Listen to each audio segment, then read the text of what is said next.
وَيُعَلِّمُهُمُ الْكِتَابَ وَالْحِكْمَةَ انہاں قرآن تے سنت دی تعلیم دے گا۔ جدو یہ تعلیم آئے گی نا اس سے پتہ چلے گا کسی دا دل نہیں دکھانا چاہیدا، کسی دا دل رنجیدہ نہیں کرنا چاہیدا، کسی تے ظلم نہیں کرنا چاہیدا، کسی تے جبر نہیں کرنا چاہیدا۔ آؤ میں ہوں ذرا حضور دی آمد تو پہلے والا انسان بھی تسی دیکھ چکے ہو، ہن آؤ دیکھیے حضور دے آن نال انہاں لوگاں چ کے تبدیلی آئی۔ حضرت عمر دا دور ہے، حضرت عمر دی جنگ ایران نال جاری ہے۔ جو آج دنیا اندر امریکہ ہے نا پاورفل، امریکہ سپر پاور اپنے آپ کو سمجھدا، ان اس دور اندر ایران آ انہاں اندر ساسانی حکومت ہزاراں سالاں تو آ رہی سی، وہ بڑے مضبوط فوج دے مالک سن۔ اور سوچو آج تو 1450 سال قبل کوئی اتنی پاورفل حکومت آئی کہ انہاں دی فوج دی تعداد لاکھ دے قریب سی، پھر وسائل، پھر ہتھیار۔ لیکن حضرت عمر انہوں نے کہا تین گلاں نے، پہلی گل ہے اسلمو تسلمو، اسلام لے آؤ سلامتی پا جاؤ گے۔ دو جہان دی سلامتی اسلام اندر ہے، اگر اسلام نہیں لے آندے پھر سن جزیہ دیو، ٹیکس دیو، اسی تو آنے جان مال عزت دی حفاظت کرانگے۔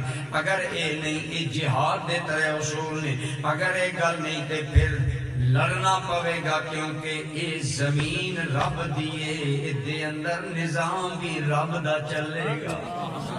یہ اسلام دا جہاد دا نصاب ہے۔ آپ نے انہوں نے تریوے گلہ کر کے جہاد شروع ہے، اور حضرت عمر دیاں فوجاں لڑائی واسطے نکلی ہوئی نے۔ انہوں نے کمانڈر نے حضرت سعد بن ابی وقاص رضی اللہ تعالی عنہ ایک علاقے اندر انہوں نے فوجی چھاؤنی بنائی، فوجی ہوتے رہندے نے، علاقے اندر مختلف علاقے اندر مہمہ سر کر دینے، پھر اگے چلے جاندے نے۔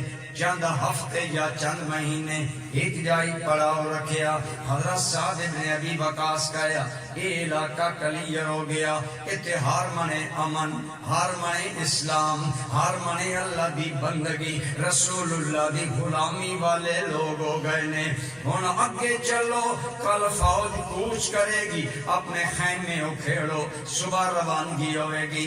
میرے دوستو، میرے بزرگو، جدو صبح روانگی دا وقت آیا، خیمے سمٹ رہے نے، سامان جمع ہو رہا، ایک خیمے والے آئے، کہنے لگے ساڑھے خیمے دے ایک کنارے تے کبوتری نے گھونسلہ بنا کے او دے اندر انڈے دے دیتے نے، ہون اگر اسی خیمہ اتاریے او دا گھونسلہ ٹوٹ جائے گا، انڈے گر کے ٹوٹ جان گے۔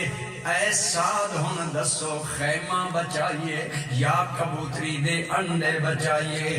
خدا دی قسم ہے میرے بزرگو، جڑی قوم بچیاں قتل کرے، روندے بچیاں نو زندہ دفن کر کے مٹی نال چیخاں انہاں مکاوے، دل تے اثر نہ ہوئے، او قوم اتنی بدل گئی ہے۔ سعد بن ابی وقاص کہنے لگے خیمہ جاندہ ہے تے جائے ضائع ہو جائے، کبوتری دا دل رنجیدہ نہ ہو۔ کبوتری دے انڈے نہیں توڑنے، کیونکہ اسی